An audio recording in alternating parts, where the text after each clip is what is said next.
ખાતે vocal for local અંતર્ગત યોજાયો સ્વદેશી ક્રાફ્ટ મેળો 20 જેટલા સ્ટોલમાં સ્વદેશી ચીજવસ્તુઓનું વેચાણ.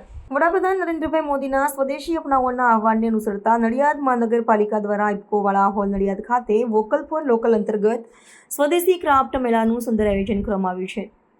ત્યારે ધારાસભ્ય પંકજભાઈ દેસાઈએ ક્રાફ્ટ મેળાની મુલાકાત લઈ સ્વદેશી બનાવટની વસ્તુ ખરીદી હતી અને આ રીતે મેળાના સ્ટોલ ધારકોને પ્રોત્સાહન પૂરું પાડ્યું હતું.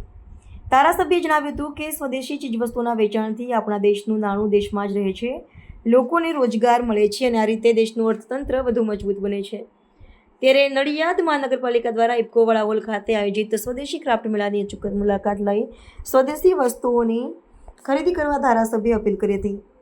આ સ્વદેશી ક્રાફ્ટ મેળામાં માટીની મૂર્તિઓ, લેધર વર્ક બૂટ ચપ્પલ, કટલેરી, જ્વેલરી, બીડની બનાવટો, દેશી જડીબુટ્ટી, બાંધણી, કુર્તીઓ, શરબત, પાપડ, ખાખરા, મુખવાસ, સાબુ, અગરબત્તીની બનાવટો અને દેશી વાજિંત્રો જેવી આકર્ષક ચીજવસ્તુઓનું વેચાણ કરવામાં આવી રહ્યું છે. 22 સપ્ટેમ્બરથી શરૂ થયેલા સ્વદેશી ક્રાફ્ટ મેળો 28 સપ્ટેમ્બર સુધી સવારે 10 થી રાત્રે 10 કલાક સુધી ચાલશે. આ અવસરે મ્યુનિસિપલ કોર્પોરેશન કમિશનર શ્રી જે. સોલંકી અને ડેપ્યુટી મ્યુનિસિપલ કમિશનર શ્રીઓ ઉપસ્થિત રહ્યા હતા.